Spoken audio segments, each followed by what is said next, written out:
Merci, Monsieur le Président. Le naufrage de la frégate La Méduse, survenu le 2 juillet 1816 au large de la Mauritanie, n'aurait pas eu le retentissement phénoménal qu'il a connu si deux des survivants du radeau n'avaient ensuite témoigné de leur expérience. Leur récit fait scandale quand il paraît en novembre 1817. Il mobilise la presse libérale qui prend fait et cause pour les naufragés et lance une souscription, ce qui est une manière de dénoncer le régime de la Restauration, jugé responsable du drame. Géricault, qui rentre alors de Rome, découvre le récit du naufrage et décide d'y consacrer une toile qui devait à jamais immortaliser l'événement.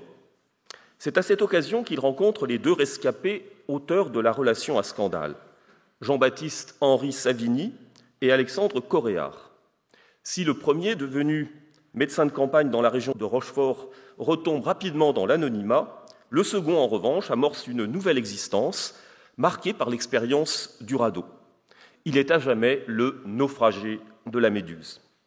Libraire, il publie notamment, dans des conditions houleuses, comme nous allons le voir, 12 tomes consacrés au récit de Sainte-Hélène. Mais avant d'évoquer ces 12 tomes, voyons qui est Coréard.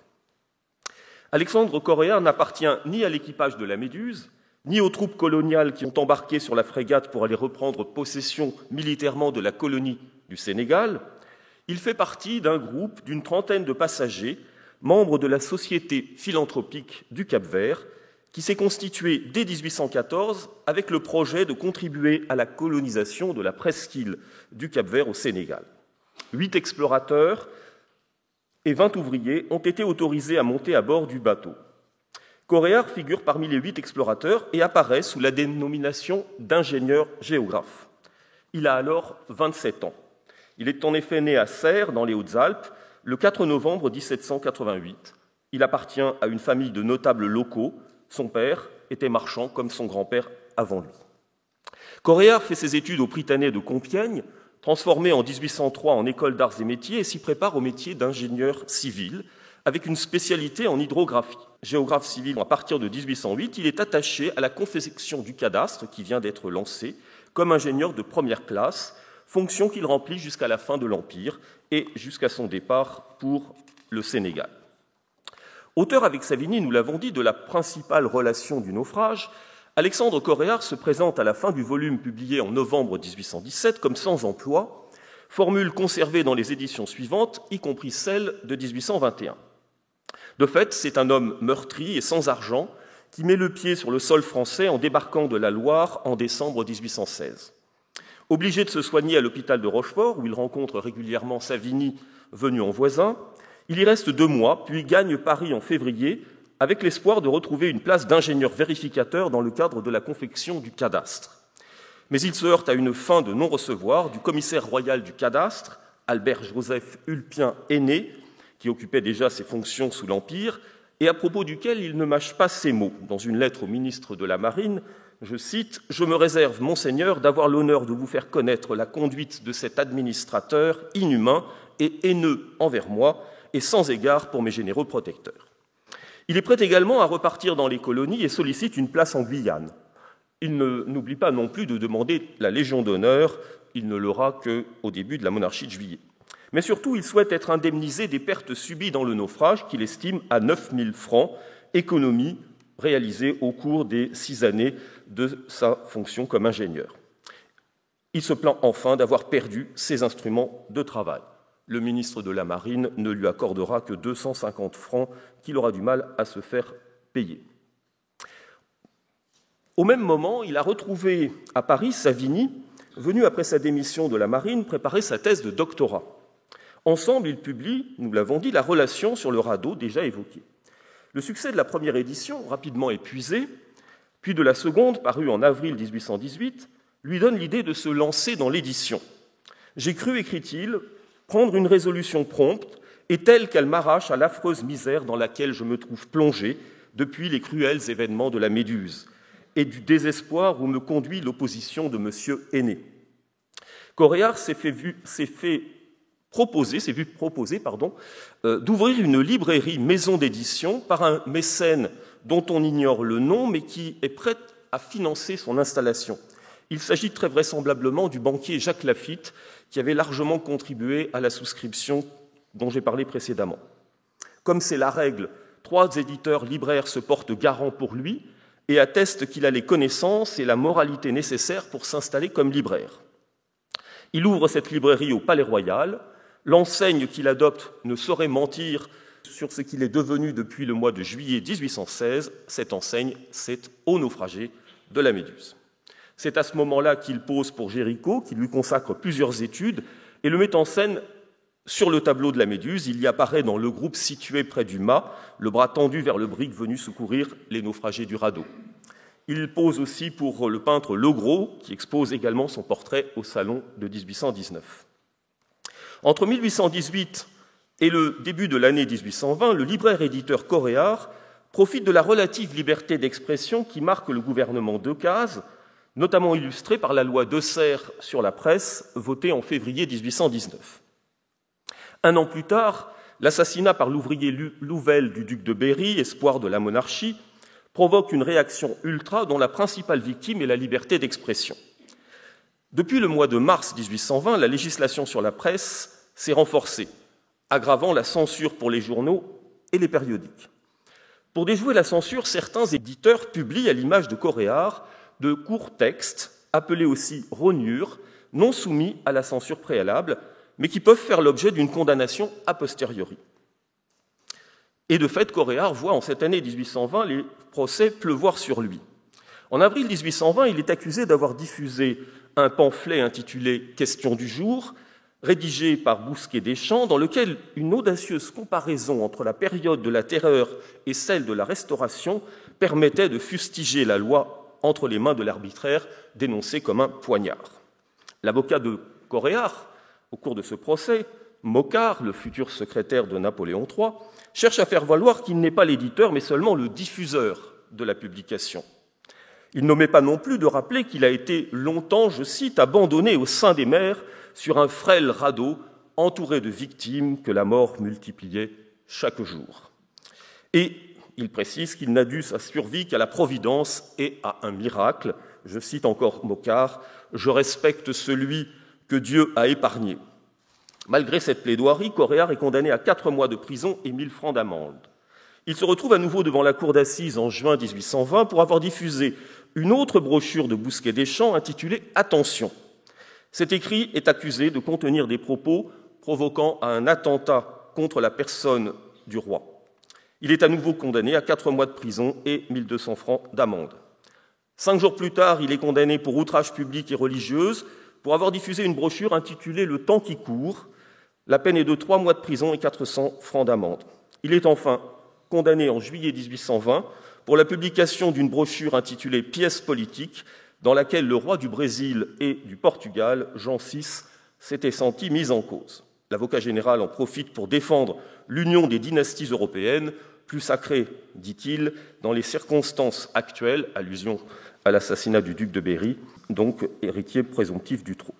Au total, Coréard a donc subi 4 condamnations entre juin et juillet 1820, ce qui lui vaut d'être incarcéré à la prison de Sainte-Pélagie. Il doit en outre s'acquitter d'une somme de 3 727 francs, couvrant les amendes et les frais de justice. Il cherche alors à être transféré dans une maison de santé, arguant des souffrances persistantes depuis l'époque du radeau, évoquant des douleurs rhumatismales et une affection scorbutique. Mais il doit purger sa peine de prison. Ainsi, au moment où le commandant de la Méduse, qui avait été condamné à 3 ans de prison, Chaumaret, sort du fort de Ham, Coréard connaît à son tour la captivité. Il sort de Sainte-Pélagie en novembre 1820, complètement ruiné, explique-t-il, mais reprend néanmoins ses activités d'éditeur, continuant à publier des libelles et des ouvrages, notamment un volume intitulé « Procès fait aux chansons de Béranger ». Il réédite également le récit qu'il avait rédigé avec Savigny sur le naufrage, augmentant l'édition originale de divers documents annexes, en particulier les pièces du procès Chaumaret, mais aussi les différents jugements dont il a fait l'objet en 1820. Ainsi, Savigny s'efface peu à peu face à Coréard, désormais omniprésent. De plus, au fil des éditions du récit du naufrage, la dimension politique s'accentue. On en vient de la dénonciation des responsables à une forme de nostalgie des années de l'Empire qui se transforme en un véritable plaidoyer bonapartiste. Coréard édite aussi rappelons-le, les chansons de Béranger, les ouvrages de Saint-Simon notamment, accentuant ainsi son positionnement à gauche. Alors venons-en aux écrits de Sainte-Hélène. À partir de la deuxième moitié de l'année 1821, Coréard entreprend de publier un recueil dont le titre exact est « Recueil des pièces authentiques sur le captif de Sainte-Hélène, de mémoires et documents écrits ou dictés par l'empereur Napoléon ». Il profite évidemment de l'annonce récente de la mort de Napoléon pour entamer cette série de volumes qui devait initialement en compter 4. Il y en aura finalement 12. Le premier volume comprend essentiellement des lettres relatives aux conditions de la détention de Napoléon à Sainte-Hélène, lettres écrites notamment par les compagnons de l'empereur à Hudson Lowe. Il s'achève ce premier volume par le plan de Longwood, prison de Napoléon Ier, entre guillemets, c'est ainsi que cela figure, plan levé par le fils de Lascaz. Le second volume s'ouvre sur une lithographie représentant le comte de Lascaz et son fils, alors que le premier reçoit la lettre que lui a écrite Napoléon le 11 décembre 1816. Ce deuxième volume contient le mémorandum dont on a parlé adressé à Lord Bathurst, une lettre de Lascaz à Lucien sur les conditions de vie de Napoléon à Sainte-Hélène, mais surtout les lettres écrites dont on a parlé tout à l'heure avec Pierre Branda, les lettres écrites par William Warden, le chirurgien à bord du Northumberland, initialement paru à Londres en 1816 et qui avait été rédigées par Warden à la suite des conversations qu'il avait eues avec Lascaz plutôt qu'avec Napoléon, comme l'a rappelé Pierre il y a un instant. Il précise du reste dans le titre de l'ouvrage, comme dans l'introduction, que les conversations recueillies l'ont été auprès de Napoléon et de sa suite, terme qui renvoie précisément à Lascaz. Cette publication lui vaudra quelques désagréments, c'est le moins que l'on puisse dire, mais lui vaut de devoir encore citer son nom 200 ans après, ce qui n'est pas si mal. Napoléon y avait répondu, on l'a rappelé aussi, anonymement, en faisant également publier les lettres du Cap. Elles sont rééditées dans ce second volume sous le titre « Lettres écrites de Longwood » et l'introduction précise bien que l'auteur de ces lettres n'est autre que Napoléon lui-même, l'anonymat est levé. À partir du tome 2 apparaît sur la couverture le nom d'Arthur Jay, comme étant l'éditeur des textes. Il est présenté comme rédacteur à la Minerve. Le nom de Jay est associé au naufrage de la Méduse.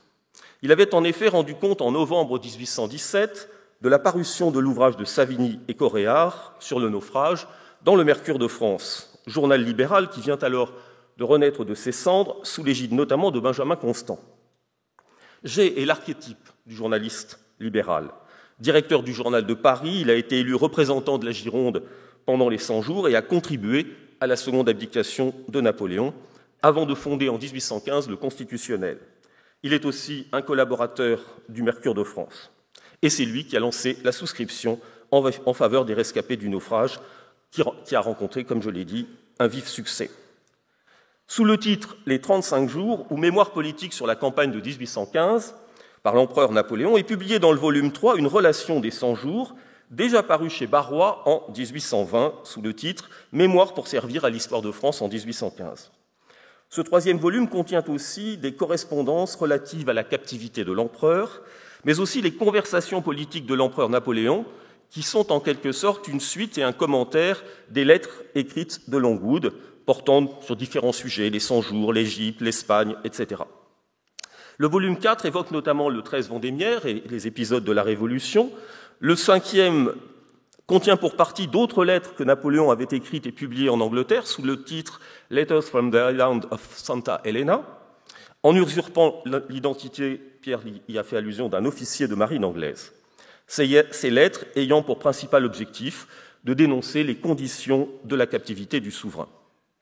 Mais ce volume contient aussi des écrits plus anciens de Napoléon, comme la lettre à Boutafoucault ou le souper de Beaucaire, ainsi que ses discours de guerre et la correspondance entretenue avec Carnot pendant les 100 jours. Un tournant s'opère avec la publication en 1822 des tomes 6 et 7 qui reproduisent les mémoires de Fleury de Chaboulon sur 1815, édités initialement à Londres, où l'ancien sous-préfet était encore en exil à cette date. La tolérance relative qui avait accompagné la parution des 5 premiers volumes laisse place à une reprise en main justifiée aux yeux du pouvoir monarchique par la mise en cause de l'action de Louis XVIII pendant la période des 100 jours.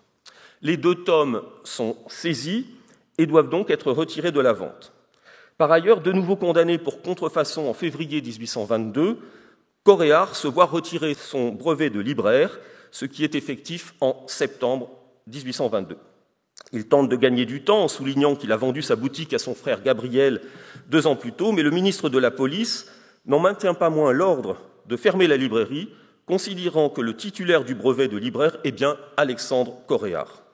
Le ministre fait aussi remarquer que l'enseigne n'a point été retirée ou effacée, et il voit donc dans la cession de la boutique aux frères un subterfuge. Il demande à la police, enfin à la gendarmerie plus exactement, de poursuivre l'action.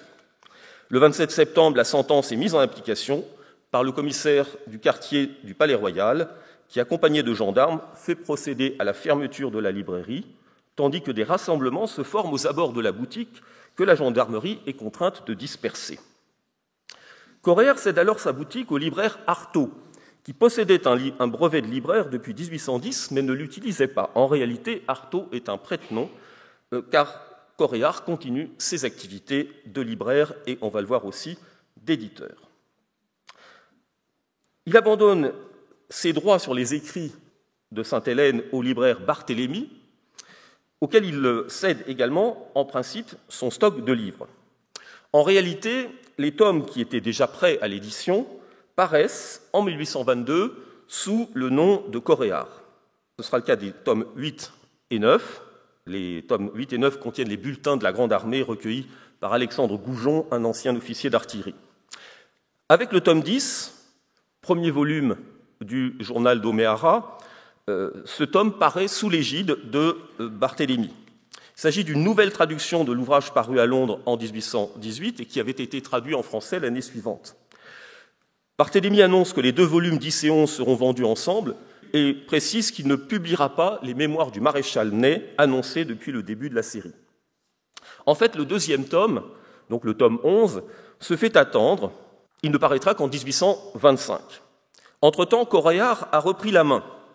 Il publie avec Artaud un catalogue des livres en sa possession et reprend ses droits pour la publication du 2e volume du journal d'Oméhara, donc paru en 1825.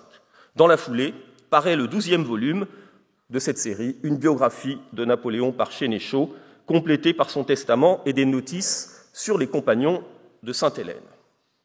On le voit donc, entre 1822 et 1825, la fermeture de la librairie n'empêche pas Coréard de se livrer clandestinement à l'édition d'ouvrages, ce qui entraîne du reste la perquisition de son domicile et la saisie des ouvrages qui s'y trouvaient. Dans le même temps, il parachève son cheminement vers les idées libérales, voire radicales, en se faisant initier en mars 1822 à la loge des Amis bienfaisants.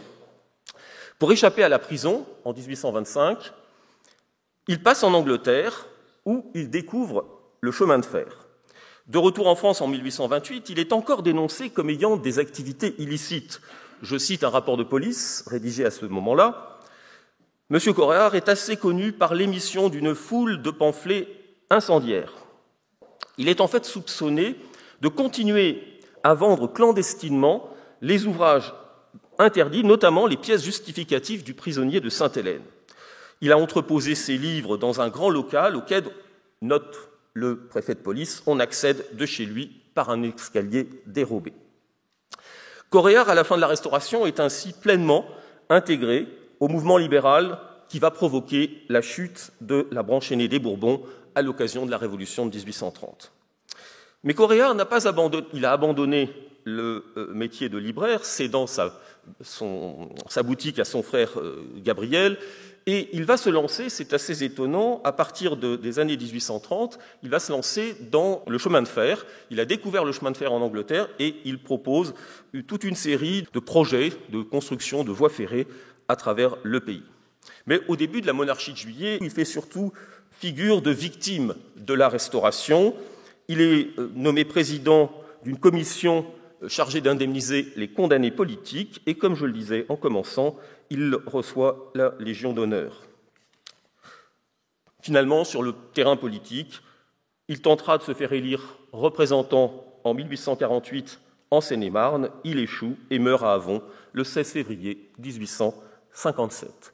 Je vous remercie de votre attention.